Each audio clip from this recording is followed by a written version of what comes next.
Eto na mga idol, update naman tayo sa PBA.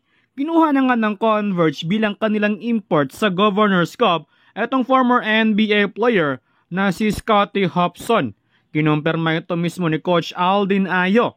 Sa kabila ng pagiging undrafted nito sa NBA noong 2011 NBA draft ay nakapaglaro pa rin ito sa iilang kupunan sa NBA tulad ng Cleveland Cavaliers, Dallas Mavericks at OKC Thunder.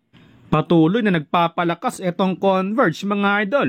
Kahit papaano ay mas naging exciting ang PBA ngayon dahil sa pagpapalakas ng Converge. Samantala, mukhang hindi na natin masilayan sa talk and text ang kanilang team captain na si Kelly Williams. Hindi na kasi pinapirma ng bagong kontrata si Kelly Williams sa TNT. Sa huling elimination round ng TNT kontra Ross ay nakapagtala pa si Williams ng 32 points, 14 boards. Tila yun na pala ang huling laro ni Kelly Williams bilang bahagi ng TNT. 42 years old na si Williams pero wala pa siyang sinabi kung magre-retiro na ba ito. As of now, walang offer ang TNT sa kanya. Nabigyan niya ng 7 championship ang talk and text. Sana naman kahit uling taong kontrata para makapagpaalam ito ng maayos tulad ng ginawa ng SMC kay Kagiwa at JJ Hilterbrand. Samantala, napakaganda ng nangyari ngayon sa Strong Group Philippines na kung saan ay naging undefeated pa rin sila sa Jones Cup.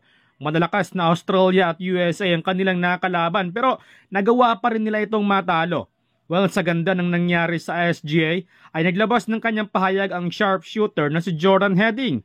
Tila gustong ipakita ni Heading na dapat siyang kunin sa Gilas Pilipinas. Sa kanyang interview ay inihayag nga nito na gusto niya manong makita ni Coach Tim Cone ang kanyang performance. Gusto manon niyang ma-impress si Coach Tim Cone sa kanya. Umaasa manon siya na ang Jones Cup ang magpapaalala kay Coach Tim Cone na kung ano ang kanyang gagawin sa loob ng court. Masayaw manon siya kung anong rule ang ibibigay sa kanya ni Coach Tim Cone. Ayon kay Heading na open naman siya sa call-up ng Gilas Pilipinas ngayong November. Kahit busy ito sa kanyang asawa sa Australia, ay handa naman daw siyang magbigay ng time para sa bansa. Ngayong Jones Cup ay nag-average nga si Heading ng 15.3 points, 4.5 rebounds at 3 assists per game. Kayong mga idol, goods ba si Heading sa ating Gilas Pilipinas?